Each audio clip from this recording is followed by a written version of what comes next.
हरे कृष्णा दोस्तों, आप सभी का हमारे भक्ति ज्ञान परिवार संस्कार कथा प्रेरणा में हार्दिक स्वागत है। आज की ये कथा आषाढ़ मास महात्म का 10वां अध्याय है। अब तक हमने इस पवित्र मास की अनेक दिव्य कथाएं सुनी हैं, जिन्होंने हमें धर्म, भक्ति, सेवा और भगवान के प्रति अटूट विश्वास का संदेश दिया है। और आज दिनांक है 9 जुलाई और दिन है बृहस्पतिवार और आज दशमी तिथि सुबह 10:38 से ही प्रारंभ हो जाएगी। आज सूर्योदय का समय होगा सुबह 5:51 पर और सूर्यास्त का समय होगा 7:12 पर। ब्रह्म मुहूर्त सुबह 4:15 से 5:03 तक रहेगा। राहु काल का समय दोपहर 2:12 से 3:32 तक रहेगा। तो दोस्तों, आज की कथा भी अत्यंत दुर्लभ और कल्याणकारी है। इसमें हम गौतमी गंगा के पावन तीर्थों की महिमा, राजा पुरुरवा की तपस्या, सरस्वती संगम का महत्व, शमी तीर्थ का अद्भुत फल, महर्षि गौतम और वृद्धा तपस्विनी की प्रेरणादायक कथा, भगवान श्री राम के आदर्श राजधर्म, महर्षि अगस्त के उपदेश तथा दान और परोपकार की महिमा का विस्तार से श्रवण करेंगे। दोस्तों, शास्त्रों में कहा गया है कि जो मनुष्य श्रद्धा और विश्वास के साथ आषाढ़ मास की इन दिव्य कथाओं का श्रवण करता है, उसके पाप क्षीण होने लगते हैं, मन में भक्ति का संचार होता है और भगवान की कृपा से जीवन में शुभ परिवर्तन आने लगते हैं। तो आइए कथा प्रारंभ करने से पहले हम सभी भगवान श्री हरि, माता गंगा, भगवान शिव और समस्त गुरुजनों का स्मरण करें। हे प्रभु, हमें ऐसा विवेक प्रदान कीजिए कि हम आपके बताए हुए धर्म, दया, सेवा और सत्य के मार्ग पर चल सके। हमारे मन से अहंकार, लोभ और मोह का नाश करें तथा अपने श्री चरणों में अटूट भक्ति प्रदान करें। तो आइए बिना किसी विलंब के श्रद्धा और विश्वास के साथ सुनते हैं आषाढ़ मास महात्म का 10वां अध्याय। ब्रह्मा जी ने नारद जी से कहा, हे देवर्षि, गौतमी गंगा के तट पर असंख्य ऐसे दिव्य तीर्थ हैं जिनका स्मरण मात्र भी मनुष्य के जीवन को पवित्र बना देता है। उन पवित्र स्थानों में सुपर्णा संगम और कादवा संगम का विशेष महत्व बताया गया है। इन तीर्थों के समीप स्वयं भगवान महादेव विराजमान है और उनके साथ अग्नि कुंड, रुद्र कुंड, विष्णु कुंड, सूर्य कुंड, सोम कुंड, ब्रह्म कुंड, कुमार कुंड तथा वरुण कुंड जैसे अनेक पवित्र कुंड स्थित हैं। उसी क्षेत्र में अप्सरा नाम की एक पुण्य नदी गौतमी नदी में आकर मिलती है। शास्त्रों में कहा गया है कि जो श्रद्धा से इन तीर्थों का स्मरण करता है, उसके अनेक जन्मों के पाप धीरे धीरे नष्ट होने लगते हैं और उसके भीतर धर्म के प्रति आस्था बढ़ती जाती है। इन तीर्थों से आगे एक और अत्यंत पवित्र स्थान है जिसे पुरुरवा तीर्थ कहा जाता है। ये तीर्थ इतना पावन माना गया है कि इसके केवल नाम का स्मरण भी मनुष्य के पापों का नाश करने वाला माना जाता है। ब्रह्मा जी आगे कहते हैं, एक समय की बात है, महान प्रतापी राजा पुरुरवा ब्रह्मलोक में मेरी सभा में उपस्थित हुए। उस समय मेरी सभा दिव्य तेज से प्रकाशित हो रही थी। अनेक देवता, ऋषि और सिद्ध जन वहां विराजमान थे। उसी सभा में ज्ञान और वाणी की अधिष्ठात्री देवी सरस्वती भी मेरे समीप विराजमान थी। उनके अनुपम सौंदर्य और दिव्य आभा को देखकर राजा पुरुरवा आश्चर्यचकित रह गए। उन्होंने उर्वशी से पूछा, हे देवी, ये तेजस्वी और अलौकिक रूप वाली देवी कौन है? इनके मुखमंडल से ऐसा दिव्य प्रकाश निकल रहा है कि पूरी सभा अलौकित हो रही है। उर्वशी ने विनम्रता से उत्तर दिया, राजन, ये स्वयं ब्रह्मा जी की मानस पुत्री, वाणी और विद्या की अधिष्ठात्री देवी सरस्वती हैं। ये समय समय पर ब्रह्मलोक में पधारती रहती हैं। यह सुनकर राजा के मन में देवी सरस्वती के दर्शन और उनसे वार्ता करने की तीव्र इच्छा जाग उठी। उन्होंने उर्वशी से निवेदन किया कि यदि संभव हो तो वे देवी तक उनका संदेश पहुंचा दें। उर्वशी ने राजा की इच्छा देवी सरस्वती को बताई। देवी ने भी उचित समय पर राजा से मिलने की सहमति प्रदान कर दी। कुछ समय बाद राजा पुरुरवा और देवी सरस्वती का मिलन गौतमी गंगा के पवित्र तट पर हुआ। वहां दोनों ने लंबे समय तक धर्म, ज्ञान और आध्यात्मिक विषयों पर विचार विमर्श किया।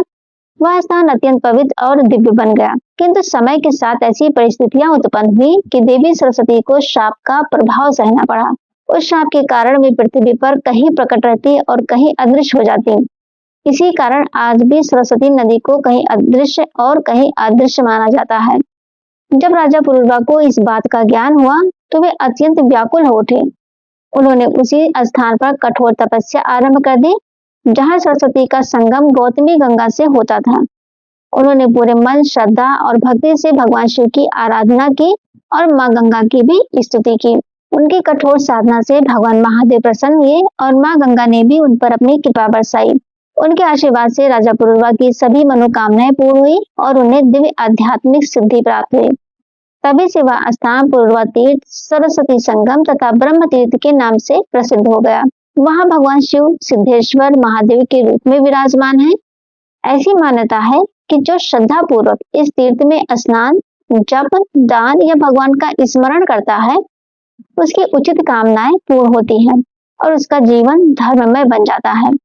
ब्रह्मा जी ने आगे कहा, हे नारद, इस पवित्र क्षेत्र में केवल सरस्वती ही नहीं बल्कि मेरी 5 दिव्य पुत्रियां सावित्री, गायत्री, श्रद्धा, मेधा और सरस्वती भी नदी रूप धारण करके गौतमी गंगा में आकर मिली हैं। इन 5 नदियों का संगम अत्यंत पुण्यदायक माना गया है। शास्त्रों में कहा गया है कि जो श्रद्धालु इस पवित्र संगमों में स्नान करता है, दान देता है, जल ग्रहण करता है अथवा केवल श्रद्धा से उनका स्मरण करता है, उसके पाप क्षीण होने लगते हैं और उसके जीवन में ज्ञान, सद्बुद्धि तथा ईश्वर भक्ति का प्रकाश फैलने लगता है। ब्रह्मा जी ने आगे नारद जी से कहा, हे देवर्षि, अब मैं तुम्हें एक ऐसे तीर्थ का महत्व बताता हूँ जिसका स्मरण भी मनुष्य के जीवन से अनेक पापों का नाश कर देता है। ये पवित्र स्थान शमी तीर्थ के नाम से प्रसिद्ध है। प्राचीन काल में प्रियव्रत नाम के एक प्रतापी क्षत्रिय राजा थे। वे धर्म पालन में अत्यंत निष्ठावान थे और प्रजा के सुख के लिए सदैव तत्पर रहते थे। एक समय उन्होंने गोदावरी नदी के दक्षिणी तट पर भव्य अश्वमेध यज्ञ करने का संकल्प लिया। इस महान यज्ञ के प्रधानाचार्य महर्षि वशिष्ठ बने। यज्ञ की तैयारियां पूर्ण हो चुकी थी। देश विदेश से ऋषि, मुनि, ब्राह्मण और अनेक विद्वान वहां एकत्र हुए। देवताओं का आवाहन किया गया और वैदिक मंत्रों की पवित्र ध्वनि से पूरा वातावरण गूंज उठा। किंतु जब कोई शुभ कार्य आरंभ होता है तो विघ्न डालने वाली शक्तियां भी सक्रिय हो जाती हैं। उसी समय हिरण्याक नाम का एक अत्यंत बलशाली दैत्य अपनी सेना के साथ वहां पहुंच गया। उसका उद्देश्य यज्ञ को नष्ट करना था। महर्षि वशिष्ठ ने यह देखकर तनिक भी भय नहीं किया। उन्होंने अपने ब्रह्म तेज और तपोबल से अपने दिव्य दंड का प्रयोग किया। उनके तेज के सामने दैत्यों की शक्ति टिक न सकी। दैत्य सेना भयभीत होकर वहां से भाग निकली और यज्ञ निर्विघ्न रूप से संपन्न हुआ। यज्ञ पूर्ण होने पर देवताओं और ऋषियों ने प्रसन्न होकर कहा, आज जिन जिन तीर्थों ने इस यज्ञ की रक्षा की है, वे सभी अब अश्वमेध यज्ञ के समान पुण्य देने वाले होंगे। जो श्रद्धालु वहां स्नान, दान, जप और भगवान का स्मरण करेगा, उसे महान यज्ञों के समान पुण्य प्राप्त होगा। तब से शमी तीर्थ, विष्णु तीर्थ, शिव तीर्थ, सोम तीर्थ, सूर्य तीर्थ और वशिष्ठ तीर्थ विशेष रूप से प्रसिद्ध हो गए। ब्रह्मा जी ने आगे कहा, हे नारद, गौतमी गंगा के तट पर केवल यही नहीं बल्कि अनेक नदियां पवित्र संगम में स्थित हैं। उनमें सोम तीर्थ, गंधर्व तीर्थ, देव तीर्थ, पूर्णा तीर्थ, श्रीपर्णा संगम, कुसुमा संगम, पुष्टि संगम, कृष्णा संगम, वासवी संगम तथा अनेक अन्य पवित्र स्थल हैं। इन सभी स्थानों पर स्नान, दान, जप, हवन और पितरों का तर्पण करने से मनुष्य की मनोकामनाएं पूर्ण होती हैं तथा अंत में उसे भगवान के परम धाम की भी प्राप्ति होती है। इसके बाद ब्रह्मा जी ने एक अत्यंत प्रेरणादायक कथा सुनाई। उन्होंने कहा, गौतमी गंगा के तट पर एक और प्रसिद्ध स्थान है जिसे वृद्धा संगम कहा जाता है। वहां भगवान शिव वृद्धेश्वर महादेव के रूप में विराजमान है। इस तीर्थ की महिमा अत्यंत अद्भुत है। बहुत समय पहले वृद्ध गौतम नाम के एक ब्राह्मण तपस्वी थे। बचपन में उनका यज्ञोपवीत संस्कार तो हो गया था, किंतु परिस्थितियों के कारण वे वेदों का गहन अध्ययन नहीं कर सके। उन्हें केवल गायत्री मंत्र का ज्ञान था। उन्होंने उसी गायत्री मंत्र को अपना जीवन बना लिया। प्रतिदिन नियम पूर्वक जप करते, अग्निहोत्र करते और भगवान का स्मरण करते। उनकी साधना में दिखावा नहीं था, केवल सच्ची श्रद्धा थी। समय बीतता गया, तप के प्रभाव से उनकी आयु बहुत लंबी हो गई, किंतु उनका विवाह नहीं हुआ। वे एक तीर्थ से दूसरे तीर्थ, एक वन से दूसरे वन और अनेक आश्रमों में भ्रमण करते हुए ईश्वर का चिंतन करते रहे। एक दिन वे हिमाच्छादित पर्वतों के समीप स्थित एक शांत गुफा तक पहुंचे। वहां एक अत्यंत वृद्ध तपस्विनी रहती थी। उसका शरीर वृद्धावस्था से दुर्बल हो चुका था, किंतु उसका तेज आज भी अद्भुत था। गौतम ऋषि ने आदर पूर्वक उसे प्रणाम करना चाहा। तब उस तपस्वी ने मुस्कुराकर कहा, ऋषिवर, ऐसा मत कीजिए, आप मेरे गुरु हैं। गुरु यदि शिष्य को प्रणाम करे तो ये उचित नहीं माना जाता। ये सुनकर गौतम ऋषि अत्यंत आश्चर्यचकित हो गए। उन्होंने विनम्रता से कहा, देवी, आप आयु, तप और अनुभव में मुझसे कहीं अधिक बड़ी हैं। मैं तो अल्पज्ञ हूँ, फिर मैं आपका गुरु कैसे हो सकता हूँ। तब उस वृद्धा ने अपने जीवन का रहस्य बताना प्रारंभ किया। उसने कहा, मेरे पिता एक महान क्षत्रिय राजा थे और मेरी माता एक दिव्य अप्सरा थी। मेरे जन्म के समय मेरी माता ने जाते हुए एक वचन दिया था कि इस गुफा में जो पुरुष सबसे पहले आएगा वही मेरा पति होगा। तब से मैं वर्षों नहीं बल्कि हजारों वर्षों से इसी स्थान पर प्रतीक्षा कर रही हूँ। आज तक यहाँ कोई दूसरा पुरुष नहीं आया। आज सबसे पहले आप आए हैं, इसीलिए विधाता ने आपको ही मेरा पति निश्चित किया है। ये सुनकर गौतम ऋषि असमंजस में पड़ गए। उन्होंने कहा, देवी, मेरी आयु तो तुम्हारी तुलना में बहुत कम है, ये विवाह कैसे संभव हो सकता है?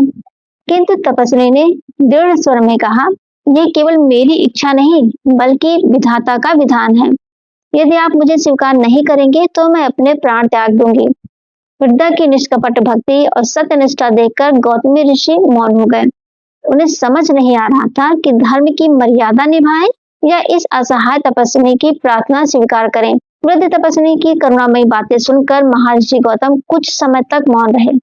उन्होंने विनम्रता से कहा, देवी, मैं ना तो महान विद्वान हूँ और ना ही रूपवान।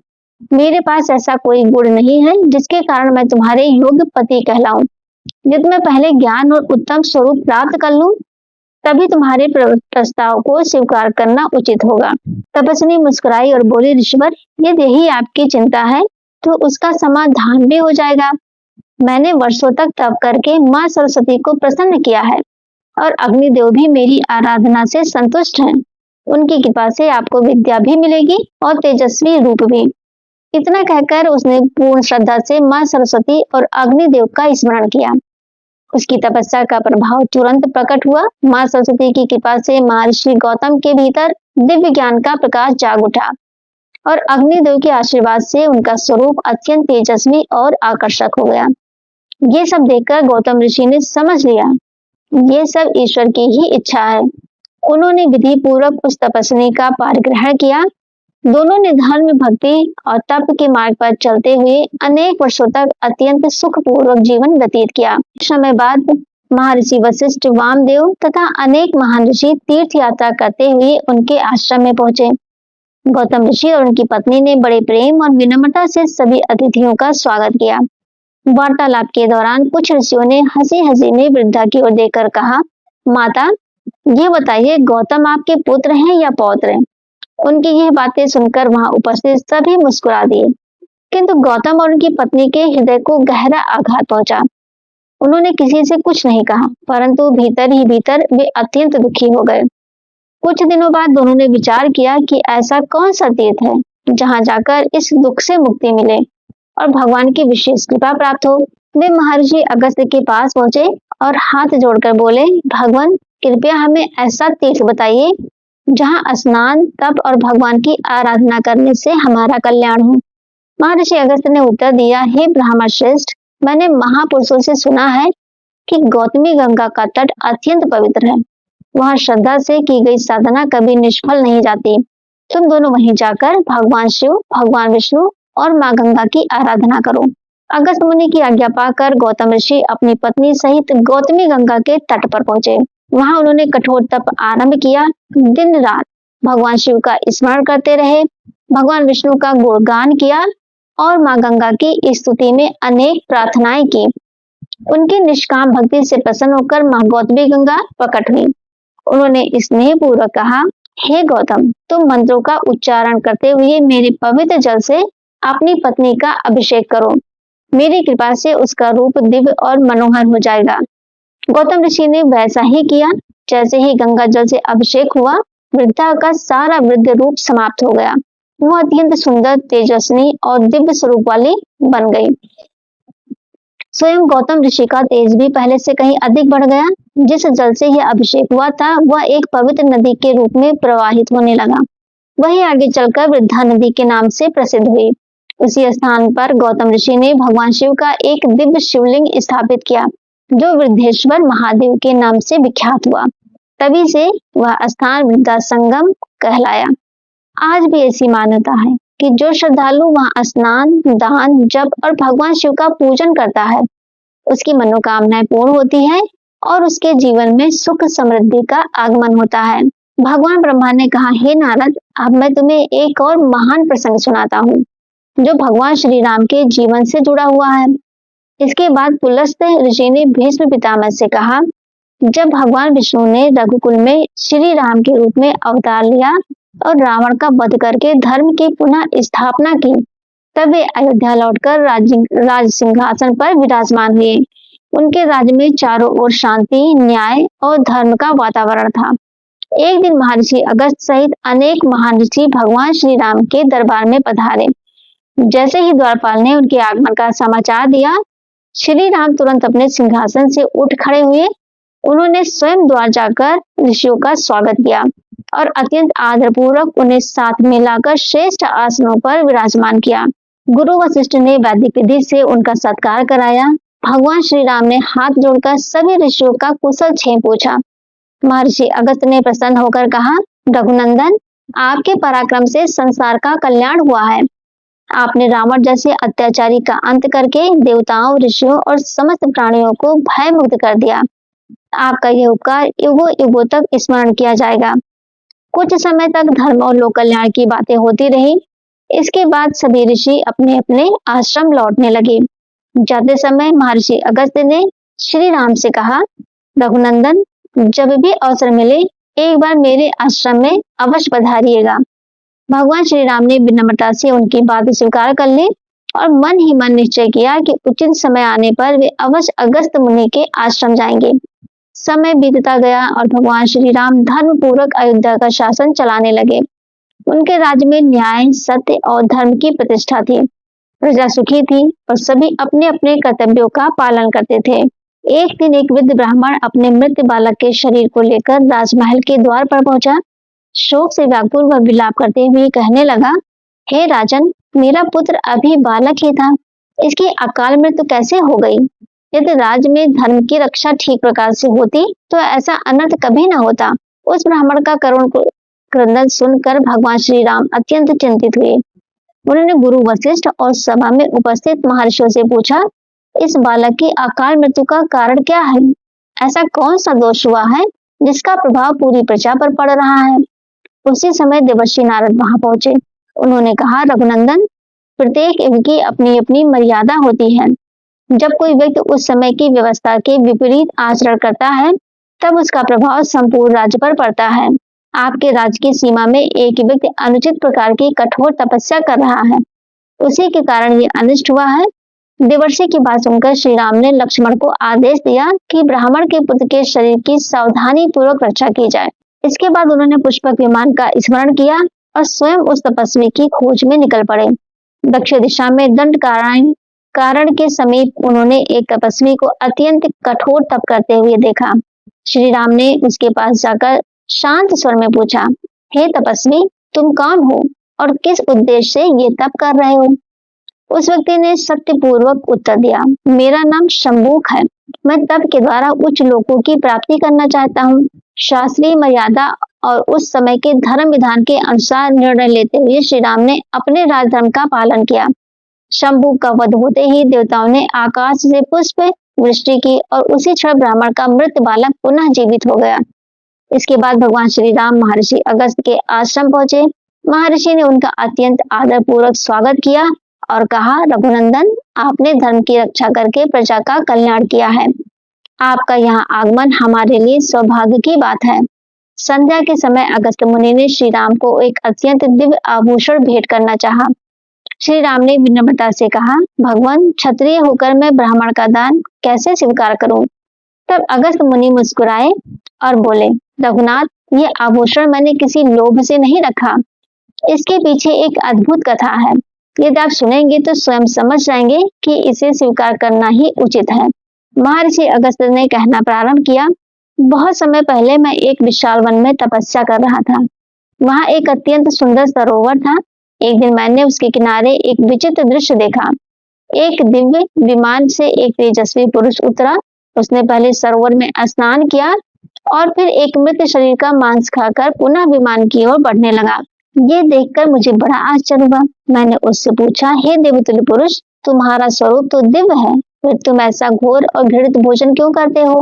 उस पुरुष ने अत्यंत विनम्रता से उत्तर दिया, ऋषिवर, पूर्व जन्म में मैं विदर्भ देश का राजा श्वेत था। मैंने वर्षों तक राज्य किया और बाद में कठोर तपस्या करके ब्रह्मलोक प्राप्त कर लिया। किंतु जब मैं ब्रह्मलोक पहुंचा तो वहां भी मुझे भूख और प्यास सताने लगी। मैंने ब्रह्मा जी से इसका कारण पूछा। तब उन्होंने बताया कि मैंने जीवन भर कभी किसी भूखे को अन्न नहीं दिया, न अतिथियों का उचित सत्कार किया और न ही दान किया। तो इसीलिए आज मुझे अपने ही शरीर का मांस खाकर भूख मिटानी पड़ रही है। ब्रह्मा जी ने यह भी कहा कि जब महर्षि अगस्त्य मेरे पास आएंगे तभी मुझे इस कष्ट से मुक्ति मिलेगी। राजा श्वेत की करुण कथा सुनकर महर्षि अगस्त्य का हृदय द्रवित हो गया। उन्होंने करुणा से प्रेरित होकर उसका दान स्वीकार किया। जैसे ही आभूषण उनके हाथ में आया, उसी क्षण राजा श्वेत का पाप नष्ट हो गया। उसका मृत शरीर अदृश्य हो गया और वह दिव्य विमान में बैठकर उच्च लोकों को चला गया। कथा समाप्त करके अगस्त्य मुनि बोले, रघुनंदन, यही वह दिव्य आभूषण है। इसे स्वीकार करने से उस राजा का उद्धार हुआ था। अब मैं इसे आपको समर्पित करता हूँ। भगवान श्री राम ने महर्षि की भावना का सम्मान करते हुए वह दिव्य आभूषण स्वीकार कर लिया। वे उसके अद्भुत तेज को देखकर कुछ समय तक विचार मग्न रहे और महर्षि अगस्त्य की महिमा का मन ही मन स्मरण करते रहे। पुलस्त ऋषि ने कहा, हे भीष्म, यही आषाढ़ मास की इस पवित्र कथा का सार है। जो श्रद्धा पूर्वक इन तीर्थों की महिमा सुनता है, दान, जप, तप और भगवान का स्मरण करता है, उसके जीवन के पाप धीरे धीरे नष्ट होते हैं। भगवान की कृपा से उसके जीवन में धर्म, शांति और सद्बुद्धि का प्रकाश फैलता है तथा अंततः उसे परम कल्याण की प्राप्ति होती है। तो आज के आषाढ़ मास महात्म्य के 10वें अध्याय में बस इतना ही दोस्तों। यदि ये कथा आपको अच्छी लगी हो तो इसे अपने परिवार और मित्रों के साथ अवश्य शेयर करें ताकि वे भी इस दिव्य महिमा का लाभ प्राप्त कर सकें। राधे राधे, जय श्री कृष्ण दोस्तों।